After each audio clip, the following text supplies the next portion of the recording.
amazing instrument. It has developed into an incredible voice in today's music.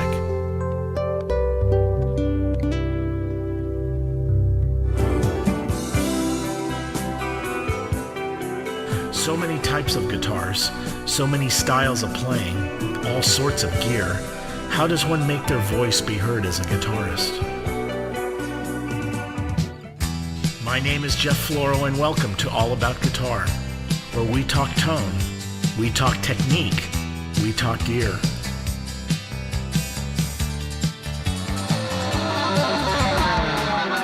Where we discover how we can become better musicians in a world of constantly changing technologies.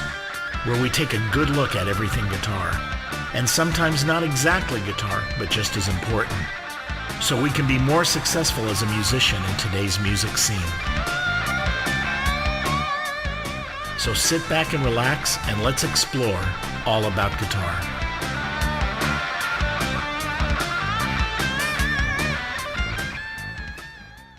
Good evening, everybody. Welcome to All About Guitar. It's always great to have friends come back and be on the show, and we got a bunch in here. We got a pretty full house. I want to welcome back Lauri. It's been a while. You've been pretty busy. It's been a while. And it's good to have you back. And also, my guest and the whole band is here. Bill Champlin was on my show before, and it's a pleasure to have you back. It's just great to see you. Thank you, Jeff. And he, actually, I'm going to pan you center now because you're talking. Yeah, I should be in the center. Yes. Sounds like band practice. Yeah, I want to talk about sinners in the center. All right, let me put you in. It doesn't make any difference. I'm used to being on the right or the left. Or There we go. somewhere. I'm just going to put the vocals in center. In the middle. In the middle.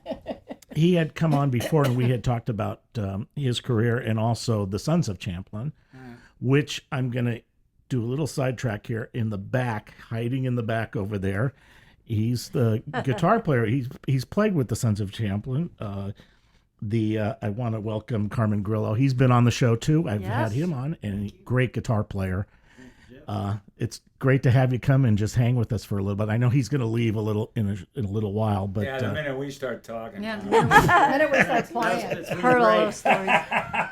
But I want to introduce the rest of the band of Wunderground and the very lovely Tamara Champlin. It's great to have you on. By the way, Thanks. Carmen was the best man at our wedding. That's how long. Very we've known cool. this guy. Very cool. It's been what, 6-7 years? Something. God dang. Zero. Zero. And also Gary Falcone. It's a pleasure to have you here. This is your first time here. You're a newbie. I'm delighted. And also, Carmen was my best man. He is just the best man. He's the best man. I think you were his best man a few times. I remember Yeah. For a couple of Finnegan one time was playing "You Are So Beautiful" at Steve Still's wedding, and I said, "Man, that sounded really great." He says, "Yeah, it does every time. It works every Every time. time I do it." Wow. If this was the third one, or something, I was like, "Okay, I got you." Anyway, it's great to have everybody here. And what I want to do real quick first is just tell us a little bit. We had heard the great music from Sons of Champlin, what you've done. What's the concept You're behind the one that heard it. that? Well, no, we heard it on the show. We played. Oh, okay. I played all those clips. Somebody that said you- there was one person out there that actually heard that record or any of those. Okay. No. We did. I'm yanking your chain. Go ahead. But anyway, I want to just what's the concept behind Wunderground, and just a little bit, is it, the differences, so they get a feel of what the band's about as opposed to the other one. Well, Wunderground, I mean, if it was just me and I just had my own kind of forward motion, I usually tend to lean toward an R&B thing, which is really kind of more where the Sons has always been at. There's been all kinds of different music, even some folky kind of stuff, but it's always had a real sort of R&B feel. When I started working with Gary was kind of steeped in prog and more of a European and real shredding guitar kind of world. And I went, well, okay, I'm in. Count me in. It's really fun. So I mean, I'm the guy who, you know, in his mid 60s discovers AC/DC. You know what I mean? All of a sudden I went, whoa, wow, this is really cool. You know, that rhythm player was, you know, Malcolm, dead in the middle of it. Drummer was swinging hard. It's a little, you know, it ain't exactly, you know, Earth, Wind and Fire or Sly and the Family Stone, but it's some really cool music. So I mean, it was kind of, for me, it sort of opened me up to a whole other way of looking at stuff. And I've spent a lot more time on guitar, to the point where I started. We were going to do is, Tamara and I were doing a couple of duet gigs in Washington. I went over to the piano and I realized I really suck. I gotta practice. That's I mean, not true. I spent so much time on guitar that my keyboard playing went down. At least piano playing. Organ was probably pretty cool, but piano was like, oh man, I gotta jump on this a little bit. I'm real lazy. We've got a close friend of ours, Will Champlin, our son, who's an amazing piano player. And whenever I need real serious keyboard stuff, he's like, oh, Will, you know. Well, in lieu of rent, how about that? You know? Well, let me play something real quick. I'm going to have you guys also. They're going to play live in studio tonight, which is a real treat.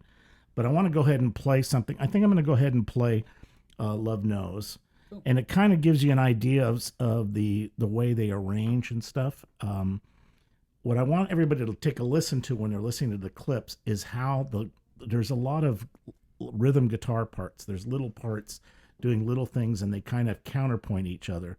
And it's really cool. I mean, it's some great, tasty stuff. So, and then there's a good lead in here too. And again, I'm just playing a segment of the song. The main thrust of the song, and I think of the group too, is it's got a really strong vocal. Your vocals are just killer. Now I'm focusing on the guitar parts, but you'll hear some of the vocals. But it's just uncanny. The harmonies are just killer. So let's go ahead and play this one. So this is Love Knows. Take a listen to this, and then we'll talk a little more. Just one more chance is all I ask, to let me turn you around for one more dance. Just hear me out, without a doubt. We're all about the love that has never been gone.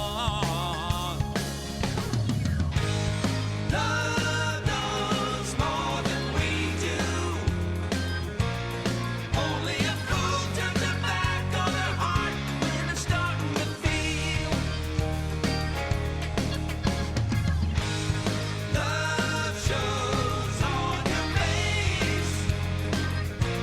It's happening every day. Know it's happening to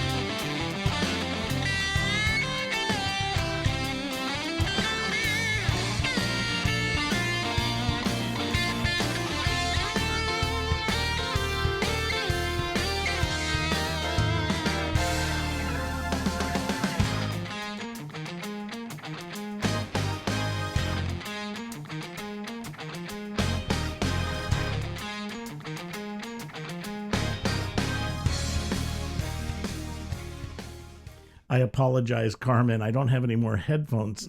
This track, I love those breaks. Those breaks are so You know, cool, so tight. Gary, why don't you tell them how we cut that? Well, we were in the studio, and I forgot what the first song was that we cut. But It was Popcorn. okay, so I think, wasn't it? yeah, Yeah. we were No, doing, no, I don't remember. It doesn't matter. Yeah, right. Whatever, we're doing an instrumental. But Burley was there and Dean was there. Burley Drummond from Ambrosia, Mm-hmm. Dean Cortez from Hiroshima, Mm-hmm. and Bill just started playing this song. He wrote it in the studio On the date. on the date, and we recorded it at the same time. And that bridge, I mean, is amazing, and that wasn't there until the last freaking second. Yeah. I mean, you It's just just one of those ones where it was just, it was creative. and we went for it. We Yeah. jumped on it. Yeah. You know, that sounds like, well, we're in rehearsal, but what the hell? Here we go. Let's jump on this thing and make it work. It was magic in the studio, guys Yeah. hanging out in the studio, Yeah. and Bill writing. a Hey, great Bleeding piece. Secrets is one of the first times I've ever done a tune where the whole band's part of the writing. That's right, Yeah. all of us. It makes a difference. I mean, you can Well, we hear were the looking- energy of all the guys playing at On once. that particular day, the day we did Bleeding Secrets, we had Alan on drums. And I Dean think Dean Cortez. was on bass, and we were looking for we'd done Popcorn. That's what we what do did. you call it? An instrumental thing, Yeah. which turned out to be really fun. It's not on the record; it's on the bonus tracks in Mhm. Japan. And And Dean then- had that song, had Huh? that idea for. Dean Bleeding actually had the idea for the da da da da da da. Thank you, Dean. Da da da da da da da da da da. And I just, he says, "Hey, what do you think of this?" And we had written a shuffle, like another Right. thing, and I just looked at Gary and I said, Dean's got a really cooler idea. Let's write this on the spot. So we wrote it on the spot. Everybody was right on it, and it ended up being, the Well, not the title lyrics. song of the record. Huh? Not the lyrics. Well, not the lyrics, that me and Tamara jumped on the lyrics a little later on, but I mean, just in terms of the track and where it was coming from. Yeah. No, but it's amazing. Tamara actually wrote I the hear that. whole track. I know where she's she coming wrote the, from. She wrote the strings and the wah wah bassoon part. They kind of got lost in the mix somehow. I like that wah wah The bassoon. wah wah bassoon. Oh yeah, Tam's known for arranging with the You wah can wah write the bassoon. whole song there. She needs that You had to credit. come You, home. you forgot to give her that credit. For the wah wah Wah wah bassoon. bassoon. Wah wah Yeah. bassoon. Next we printing. couldn't fit it in. Now, are you doing the keyboards? Yeah, I played keys Because and those guitars and Hammond the comps are really yeah, cool. I played the piano. And this is on which song? Love Knows, right? Yeah. Yeah, we called it Coke Horror for some odd reason. Why? I don't know. Love Knows. There you go. But yeah, I played piano on the basic to get it going, and then I think I did all the buzz saws. So you did the So, distorted. yeah, all the distorted so what guitar. did you use? I think I was using my my French guitar, the producer or the guy that owned the studio, Francesco, had this really cool, about the size of a twin, and this amp was swinging hard, man. I just I had all kinds of foot pedals and stuff. Didn't use any of them. I just turned it up a little bit and wham. It gets a great distortion. really cool distorted sound without being Marshall-y and too big. It was really kind of defined. Well, you have more than one guitar there, if I'm I correct. stack everything. Yeah, and I it double it everything. doesn't get too out of control Well, because what's cool is the more you double it. I mean, usually if I'm doing hard guitars, I'll do 4 of them, and then what happens then is you can bring them down, and they don't kill the rest of the mix, but they're still very Right. much there.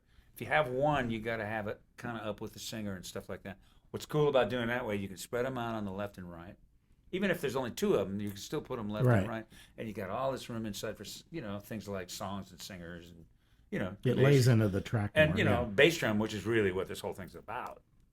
No, I'm just kidding. Man, it's a nice song. It's a great vehicle for a bass drum. yeah. Now, Gary, what were you using? I was using this a Strat with the Seymour Duncan.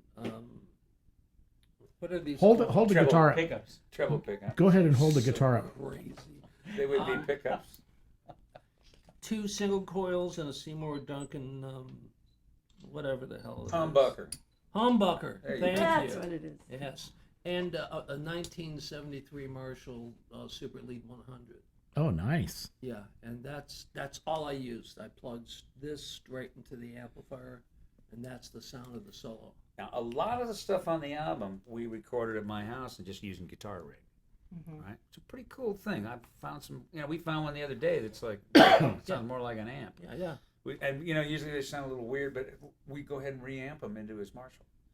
Go into the studio, and Pete Dorado, who's the engineer at Gary's studio, can just reamp the stuff, put it through the Marshall, and we can get that real Marshall sound on the original. That's why I've made the mistakes of leaving, say stacks of 6 wire choir guitars and have a delay on each track. Whoops, wrong move. So I had it on which song? Oh, on They Don't Make Them Like They Used to. I had to get you to replay it all flat, and then bust it out to a reverb and do whatever you want with delays, but not each one as it goes down. See, I'm engineering myself. I shouldn't be. It's not a good thing. But layering all those guitars, I'm just going to nudge you a little bit. You're all set up for surround sound. You should do a surround mix on some of this. It's great. Bad idea. It's great. No, all of the stuff is. I stack it. There's so many parts, and triple, it's just quadruple. interesting to hear all that. Well, you get rhythms, you got buzz saws. I think they serve the. If you look at it as an orchestration, they serve the purpose of a cello or low baritone horns or trombones. I hate to use the T word, but trombones. And what is a trombone player? The first thing he says when he goes to the vocal mic, "Would you like fries with that?" Anyway, Knew it was coming. it had to be covered. Anyway, I always find that those buzzsaw kind of things, if just in terms of really orchestration, they really cover those kind of low parts and bass doubles and all that kind of thing. It's a really cool thing. Now, before we go into some more of the music, I just want to get a little bit get into the background to give people an idea the amount of talent in this group. So I want both Tamara and Gary to talk a little bit about their backgrounds, and because you guys have done some pretty amazing things, in my opinion. Wow. See, Well- once you ask somebody, then you forget everything. What's that? Everything you did. Well, I happen to have your thing over here. I'm not letting you get away with that. So, well, let's start with Tamara first. Ladies first. It's Tamara, actually. Tamara? Yeah. Okay, I'm sorry. So you've played with some pretty amazing people as a background singer for Elton John, Leon Russell, Blues Brothers. That must have been interesting. Yeah, I was one of the blues bitches. But It it was was- with Sam Moore and Dan Aykroyd at the time, and Mm-hmm. and all that stuff. It in was the you and 80s. Lynn Scott Lynn Scott and Brenda Yeah. Russell, and yeah. It's funny, they were doing they were opening some restaurant or something, and No. the It was the New Planet York Hollywood, stock. maybe? It was Hard Rock Cafe. Yeah. Stock was going public, and they were doing the offering, and so there was a opportunity to go to the American Stock Exchange. yeah. So they Blues Brothers were And playing the perform. American Stock Exchange. I'm in Tokyo, Japan, dealing with jet lag. Yeah, jetu ragu. I'm in my eyes, and it's really early in the morning. I turn on the TV, and there's Tamara On CNN. with a big close up on Tamara. I'm going, well, no, this is rare. Worked fine. But you also it mentions also too you co-wrote songs with the Doobie Brothers, Rita Coolidge, Chicago, Paul Rogers. Did you? Let me ask you a little bit in terms of that, the vocal arrangements. How did those? Because they have some pretty good stacked vocals in those groups too.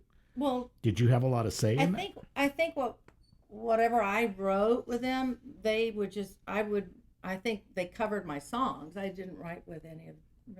Well, we wrote with Tommy Johnson for the.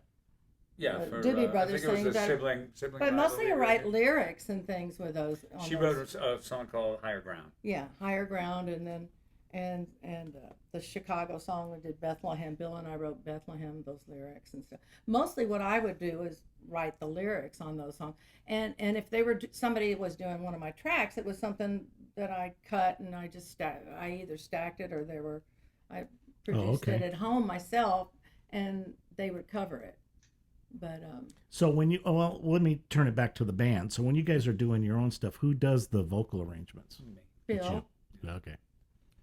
That's do why- what he said. That's how I- Do what he said. That's how I. Do That's what how he I said. pretty much how I paid for the microphone we're singing in. That's pretty much how that worked. No, I mean it's He's because kind of good at this. the arrangements are just it's just great. Well, thank you. Now, hold on. We didn't forget. You're trying to sneak out, but you're not going to sneak out. So you've played with a bunch of people too. So you had you worked with Rod Stewart, Alice Cooper, Celine Dion, The Starship, Randy Newman. Yeah. I remember them. You remember? Do they remember you? Yeah, and I actually did some arranging for Yes as well. Really? Vocally, yeah, on the Union record. Oh, okay.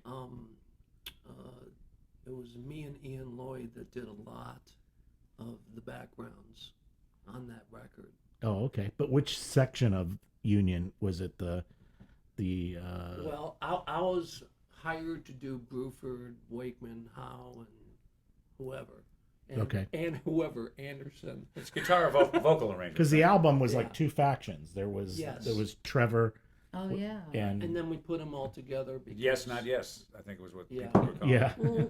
it. They wouldn't release the Yes record because John Anderson's voice wasn't on it. They wouldn't release Us because the name wasn't Yes. So they just combined all the tracks. Most of the tracks are what we cut. But yeah, it was just an amazing experience because I'm a super Yes fan. Mhm. Me too. Love them. Yeah. And so, I got to see that tour. There was 9 of them on stage. Wow. 2 drummers, They 2 were out- keyboardists. Didn't Luke and the Toto go out with them this last year? I think so. Yeah, that had to be an amazing night of music. Well, that wasn't the Yes. That was not John Anderson. I saw that show. Yeah, that's the newer. But they had somebody up in that range. Yeah. Yeah. The kid did a good job. Good. But Yeah, some great music in that particular Yeah. night. I mean, Yeah. between Toto You and could sing that stuff, Gary. well, that's why they hired me. Yeah. Because I was, and the producer would stop me and said, "This is not a Coke commercial. You need to sound like John Anderson." Oh, wow. So, I was okay. Turns out with it was that. a Coke commercial. It was. That would have paid a lot more. I would have told you. So, okay, besides Yes, what were your influences? Let's get a little bit into your background musically. Oh, child of the '60s, Hendrix, Traffic. Mm. All those bands from that era. Well, we just saw Procol Harum a little while ago. That was insane. That was great. Gary Brooker's amazing. Oh He my gosh. still sings like a bird. Our whole band, it was Danny Serafin at CTA. Our whole band was in tears. I think every musician in there Every was musician in in the tears, building and it was all we were musicians. in and, tears. because Mhm. it was every band that was on that cruise at Mhm. the time, and everybody was in there to see them when they performed, and it was Seeing Mark Bonilla and Mark Bonilla and sobbing Joey, on his they're shoulder. walking up the stairs in this theater just It sobbing. was beautiful. It was just amazing. Gary just nailed it. He's such a great singer. Yeah, no, he's I want to shoot him. I love him to death. Always have. Well, let me go ahead and play another clip. I'm going to play Genius because it's got a nice funky groove. And again, the rhythm guitars. There's a lot of guitars going on in here. And I have the lead in there too. It's great. But I noticed too, we'll talk a little bit about this because there's 2 bass parts. There's the synth bass and then there's a slap bass. I just had George kind of put some slap stuff over it. A lot of people have done that before. With Okay, synth so is he doing just- that, boom, boom, boom, do you, boom, boom, do you, boom, boom, boom, boom. But that there's something about that synth moog thing that sometimes when it hits, So he's just doing like fills. So he's to just speak. filling, yeah. He's just doing that. Yeah. So let's go ahead and play that. This Georgie's is one of the best in ever. Genius. We were just surviving when love was doing the driving, and all we had was what we had to share. Now we're only striving. I'm pretty sure you're jiving when your I love you becomes I really care. You don't need a brain to feel the pain when the one you love is turning around. Baby, we've lost the flame, confused on the game, and the only thing it lets me is down. Don't need no degrees, no high education. It's easy to see something's going on. Call me a fool or call me a genius. I can be cool or I can fall on my face. I know something new is coming between us. I just don't know who it is who's taking my place. Call me a fool or call me a genius. While the rules always changing every day. On the bridge there, George actually doubles the bass, and it's like a tractor coming in. That Moog bass just punches. It's punchy. It's just a stock Moog in the Trillion plug-in. It's really cool. I did most of the guitars on it. Gary did some of the blues fills and So stuff. you have this kind of a clean guitar with a slight chorus. Oh yeah, You're playing that, and then there's another one that's doing like a bass doubles. strum or something. It's like So you hear the, I'll play here, go ahead and show us. what it's like. Anything but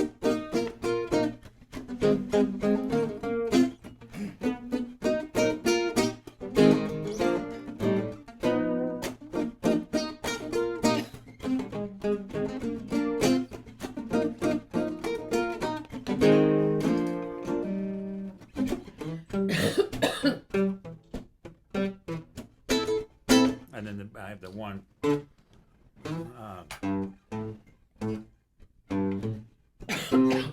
Yeah.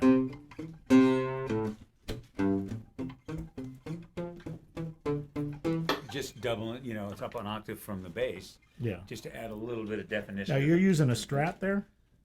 Yeah, it's my old, Your old that Strat. cheap little black Strat off the Sam Ash wall 20 years ago. And that was that direct or did you use an amp? I was using guitar rig. Oh, guitar rig. Okay. It's really clean. It's really good. There's a few things that I've got an old Tweed Deluxe. It's pretty sweet, and sometimes I'll break out a 335 or 345. It's not stereo, so it's really a 335 with a knob that does nothing. And I'll use that, just put the vocal mic in front of it and just record it. It's something sweet about that old amplifier, just for rhythm things. I Yeah. think we used it for Lavender Moon.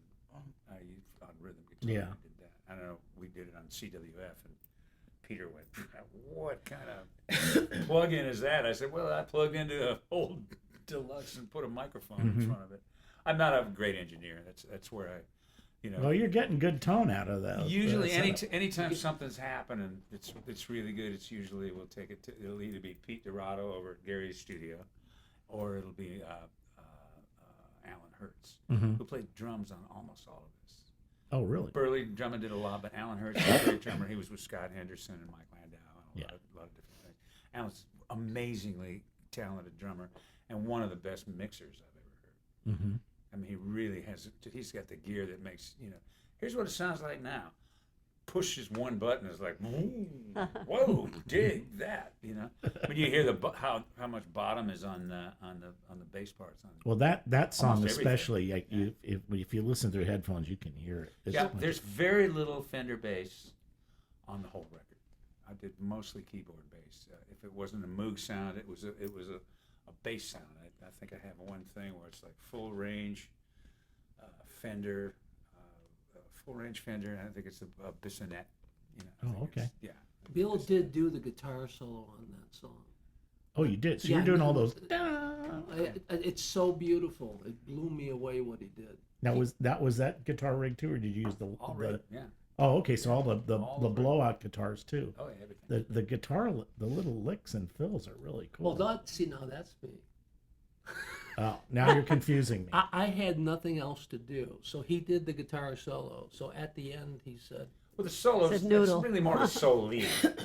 "It's beautiful. It's just a great piece. The Yeah. way it's Which against the really cool changes. yeah." Right. A lot of what the Wunderground stuff is about is when we go to guitar solos, other than maybe 3 songs tops on the record, I'll write new sections for the guitar.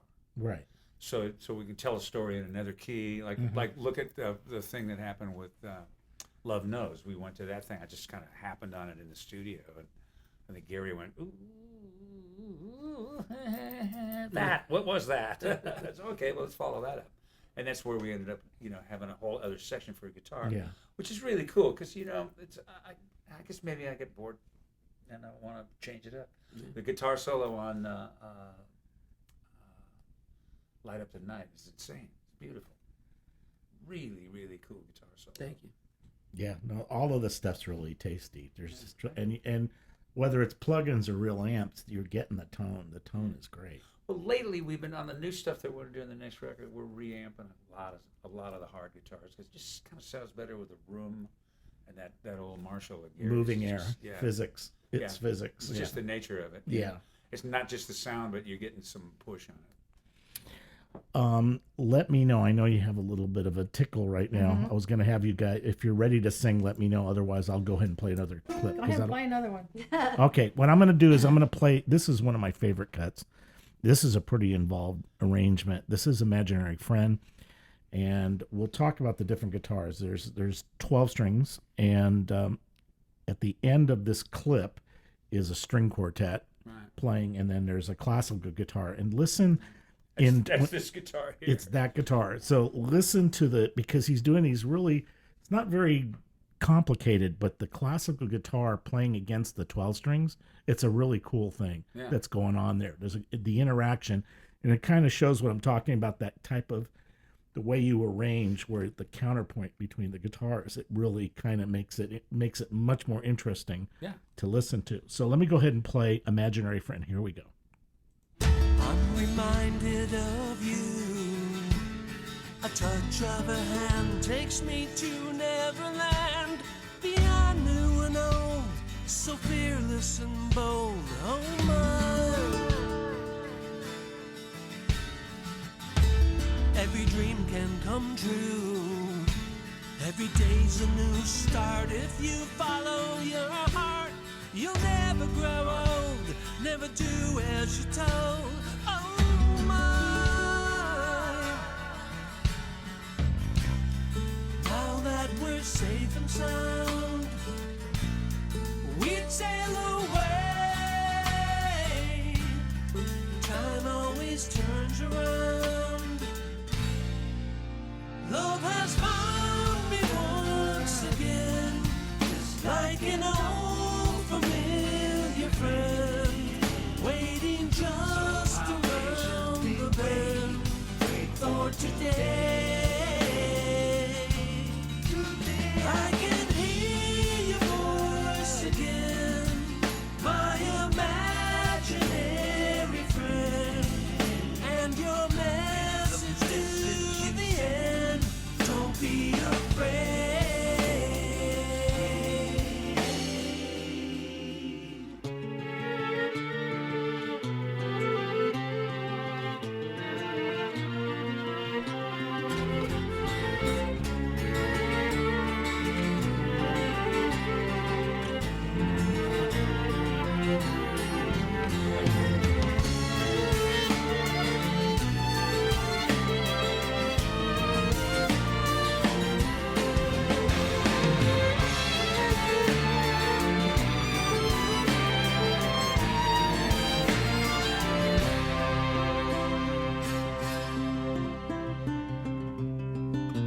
Love has found me once again, like an old familiar friend, waiting just around the bend for today.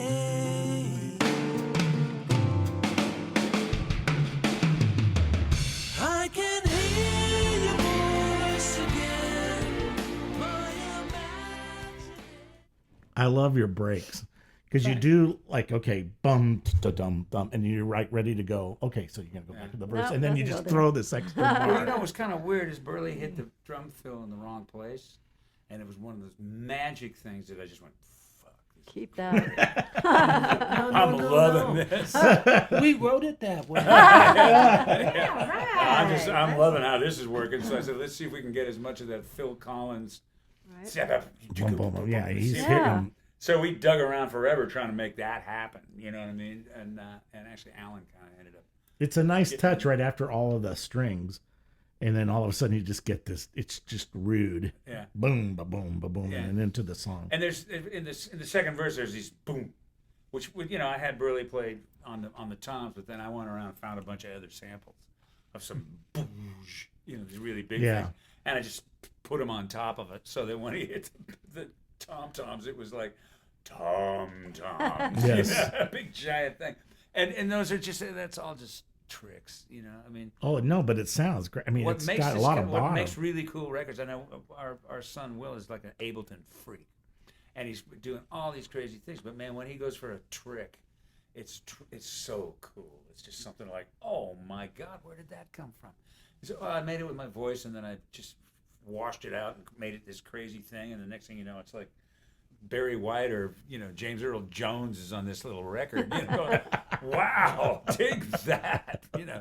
Now you were just saying when we were listening to the clip, The part I thought was classical guitar. That's a keyboard. That's actually we were doing some keys on something. I can't remember what it was. And I said, hey, put up Imaginary Friend for a minute, because I knew that that thing. It's kind of over the second verse. I knew we need something, so I went and found inside my I think it was a motif, Yamaha motif. I went and found a thing that just said nylon string acoustic guitar, and I just went, okay, let's do that. So it's really cool. And then later on, we actually used a nylon string acoustic guitar. Yeah, well, you're that whole finger That whole picking thing. thing. Well, I beautiful. pulled all the reverbs. I had Gary beautiful. sing flat, and I didn't want take one. I pulled this thing out of the closet. I hadn't seen it in years. Tuned it up, boom, knocked it off. But the other stuff, that really kind of cool chordal stuff that's going on in the second verse, that's all keyboard. No, it's not. It faked me out. I'm Yeah. like, Yeah, that's me a too. cool I part. was That's listening right. when you were doing Well, it was that. a I was sample, like, so I don't feel so bad. But I mean, still. Some people think it's a harpsichord. I mean, Where is the harpsichord? There's harpsichord on something, isn't it? That would be on something. maybe that was just me. Oh, there was the one. but, Yeah, Will played a harpsichord patch on Only Way Down. Only way down. Now, it was. I'm trying to get that. Eduardo Del Barrio did the string arrangement. Now Gary and Eddie have known each other for hundreds of years. Well, let me understand something in building this song up. Because there's that whole thing, that whole quartet thing just builds. Yeah. And did you already, when he was writing the string arrangement, did you already do the guitar part where the electric guitar came in? Because it all works really cool. No, we kind of added the electric guitar on another session. I mean, it was all just on the 12 string. I don't even think I had the the gut string in there. Mm-hmm. And we just made a rough, handed it to Eddie, and he just went, "Oh yes, I'm in. Count me in." Forget Because about it's it. I'm interesting on board." because the guitar part you're working kind of works with some of the other string parts. Yeah. It's almost the same line. Well, I think a lot of that's Eduardo. He's such a great musician. He's scary good. Yeah. How good he is. Well, no, I mean, it's a great, but it's amazing that your guitar, what you did on the guitar part, it sounds like it's meant to be. Yeah. I probably listened, heard what was going on there, and went, well, let's double that. I mean, I added the electrics just to go whoop. We've taken it. It's building. Let's just build it one further. And best way to do that is put hard electric guitar on it. And I suggested it to Gary. He said, "On this song?" I said, "Yep, let's do it." It works. Yeah, It and it works. kind of worked because we had the drums in there and everything. So It just gives the strings a little more push to it does. But then you did the 12 strings? Well, we both did the 12 strings. The way Because that's a cool little riff that you start to do. The little. Well, I wrote the bridge. yeah. So what happened is Bridge that chord. I'll show you what those chords are real quick. If you're on, it's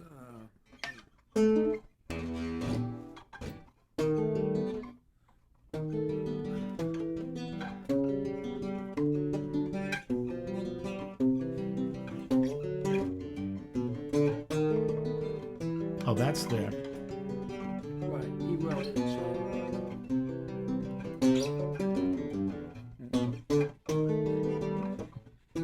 Because I heard the 12 string boom, boom. So yeah. But did you double all the arpeggio or you just played those doom, doom, doom? I think I did the arpeggio on the 12s and on the other thing, and then Gary on an overdub. Gary did boom, boom, boom, boom, boom. Oh, okay. So you're doing that Yeah. one. Because you're digging in there. It's a great sound. What 12 strings were you using? Use my Well, we used two different type. No, actually, they were the same type of guitar. yeah. I just had one, and you owned one. Yeah. Alvarez. It's an Alvarez. Yeah. Alvarez. I So- got it. Great It's the sound. same. I got 3 different guitars from Alvarez years ago. Yuri was a company. That was your, yeah. And I got this acoustic that we have at home. It's just a straight ahead 6-string. It sits in the living room all the time. Will plays it forever. He's got 2 beautiful Taylors. I mean, just sweet Taylors. But whenever he records, he's got to go get my old funky Alvarez. I just have better luck with this than I do with these pristine guitars. Now, what guitar is this? It's an Alvarez.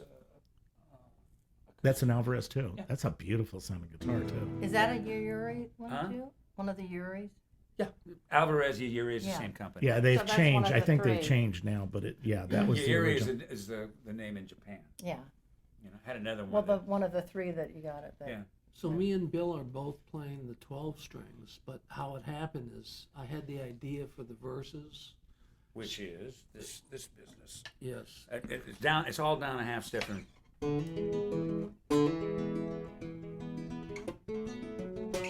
So I played that on the 12 string, and then he came up with the chorus, and I went, well, I don't know the chorus. So I handed him the guitar, then he played it. And then when it came back to the verse, he handed me the guitar. And we punched in for each other. Yeah, we you know. punched in I for didn't even each- think at that point. I realized I had the auto punch thing going on, so we were leaning over each other, hitting 3. Number 3, number 3. So we have a ball working in there. I mean, I wish I could play you some of the stuff that we're doing lately. It's insane. Well, when the new album comes out, you have to just come back. Yeah. Yep. That's basically it. There's some things on that thing that are Oh my God. around the band. Yeah, actually, this Absolutely. album's been out since what Been year? about a year and a half, maybe. I don't know, something like that. Since we started doing the Yeah, and movies it took thing, the right? world by drizzle. So I mean, And we're doing another swinging show. pretty We're hard. doing a show in Temecula Yeah. at the town theater I there saw that. Yeah. on November It's a 2nd. November It's old, 2nd. Old Town Old Theater. Town. old Temecula. Yeah, It's cute. We're going to over be there. driving because we're doing the because we're doing the Santa trap Barbara, the trap with show. Michael up in at the Libero in Santa Barbara on Mhm. the 1st, Yep, which I'll we be do there. kind of every year, and It's so a big benefit for Trap, yeah. the Rhythm Arts Project. So Michael With McDonald's Eddie gonna Taduri. do Eddie it. Taduri, we must say his Actually, Eddie name. Ellis Taduri, Hall's doing it Pockets. this year. It's gonna Yeah. be fun. It's gonna be Alice was okay. on it last year too. It's pretty cool. He just cruised in as a jammer this year. Oh, I yeah. think we're gonna- He's official this year. I know Ellis. He'll take it over. That's just the way he is, and I don't mind because man, that guy He can sing. He can sing time, news, and weather, and then he picks up a bass Sing. and tears you up. And he picks up a guitar and makes you crazy. He's just insane. I've seen him play drums. He was playing drums at the He NAMM played show one drums? time. I was like, Imagine wow. he can play anything he wants Yeah. to play. Yeah. Always with a big smile. Now, while he's tuning, I want to ask you guys, how do you do this live? How do you approach it? Carefully. Okay. We just do what we just. Well, I'll tell you who everybody's in it. We got Bill Bodine playing bass. Right. Now, Bill goes back and forth from bass clef to treble clef. He plays trumpet with a bunch of bands. He plays bass with us. And he actually, with us, he went and got a 5-string because there was so much Moog bass on there. He had to be able to get down below, you know. And then we have Burley Drummond playing all these things, even stuff that Alan played live on the record. And we have Mary Harris. And Mary Harris on keyboard. The keyboards and Mrs. synth. Drummond on keyboard and vocals. Drummond. She's an amazing Cutie musician. pie and super. But she super played, great and talent. she plays on Imaginary Friend. She does all the string. She does the whole things. string arrangement. the That's synth cool. stuff. So you, Yeah. well, with the extra people, you have a pretty full. Yeah, I mean we've Yeah. you know, even within the band we've had suggestions of like, oh man, let's just run a click track and run all this, you know, carve that stuff on. I just went, it's Yeah, there's a not lot of in my, vocals. it ain't in my. and I they're- know a lot of Yeah, people they are do. doing that now, but I mean, it's always great to have a Everybody's real doing band. that now. If you're going to see a show at the Greek Theater or anything like that, you're hearing what's already on tape. Yeah, That's it's A crazy. lot of it. And imagine if we were doing giant festivals like one right different after story, another. yeah. You know, like 100 shows at a time. You know. Add a bigger You sound. probably would need something like that. You'd probably need that to be. But we do. Basically, the three of us sit down and rehearse all our vocals, and then if we get Mary over, Mary sings a Mary little bit does- on Mary does some of the too. songs. Yeah. so Mary sings, and you know, then we just I think some of this material building it up for flies right everybody. over some of the audience's head. That wouldn't be the first time with me. I've been enjoying that particular bit of business for a long time. Let's do something. You guys want to make some noise? Yeah, we have time. Real before you start, what do you guys use live? I use a montage piano, Okay. the new Yamaha. Phew, talk to me. Beautiful piece. Okay. Heavier than hell, but it's worth it. Guitar wise, what are you using? Guitar. I'm using I'm using the same kind of pedals he's got, the ME80, Okay. into He likes red plate, Okay, red plate. And then Carmen. you're using the Strat and and I'm using Strat into the red plate. So even the acoustic-y things, I'll just use my you chorus. use this guitar live? No, I just put strings on this yesterday. That's the reason why I'm playing. I don't want to get my hands off of it. I'm loving this guitar because I mean I spent probably my whole life. I mean Gary kind of, where'd you get all that kind of stuff? And I just playing gut string acoustic guitars with fingers Yeah. for years. I mean I don't think I had a 6-string wire string guitar for 20 years. You know, Wow. I just, unless I was playing, I mean, I started off with an ES-175, you know, jazzy guitar, and I did all that kind of stuff, and then I got an Ovation, and that was kind of what I lived on for years. Mm-hmm. And finally, I went, man, nobody's going to hear this in a band. It's, you know, if you're going to do acoustics, you do something you can really get a strum thing and get some glisten to it. So I started doing, steel string stuff. But before that, it was all, you know, everything I played was mostly just in my house. I've every band that I've ever been in, I've got guys that play fucking circles around me completely. You know, I mean, Carmen's ridiculous. You know, and you know, Haggerty before him was unbelievable. Gary's unbelievable. So I kind of find my little spot, you know, where I need to be. And as far as my real, you know, stuff that I do as a guitarist, I sneak it at home. I just do it at home pretty much. I don't do it. Well, it's tasty. It really is. Well, you know, but just in terms of really, really creating on guitar, it's a home thing more than it is live. You know? Now, Gary, what do you use live? I presume you're using this guitar as your main. Yeah, I have this guitar. I have a double of this guitar in case I break a string. And 75 Les Paul Custom. Oh, wow. Okay. That'll kill your shoulders before anything else Yeah, happens. it's more like playing a log. And I use the ME80.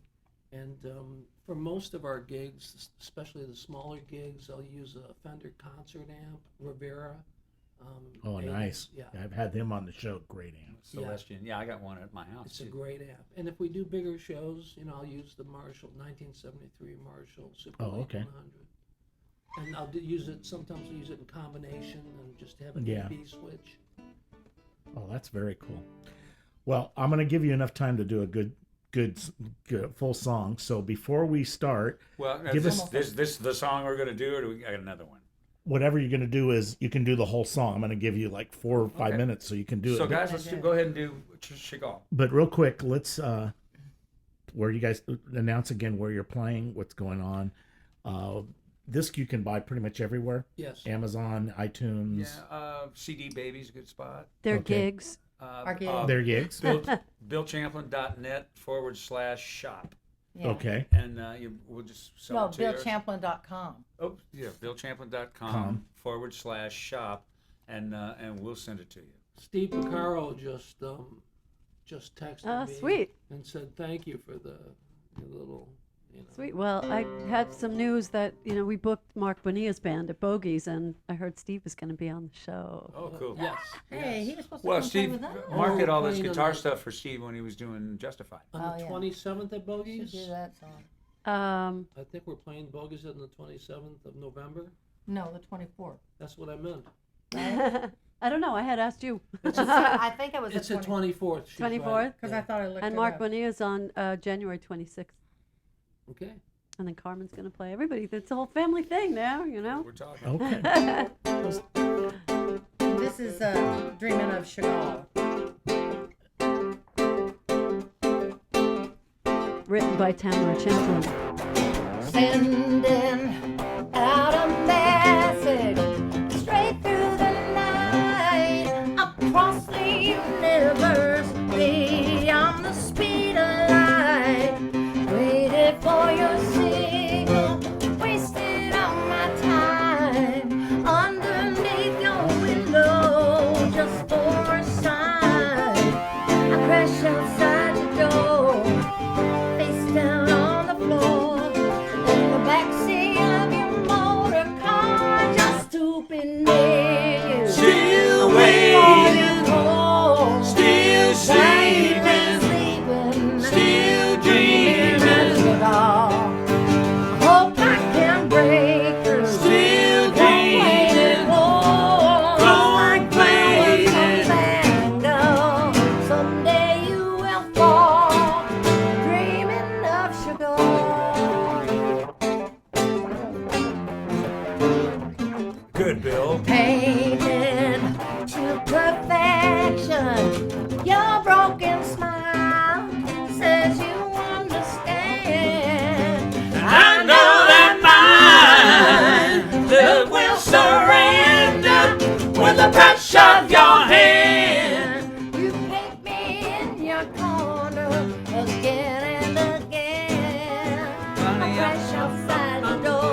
you gone?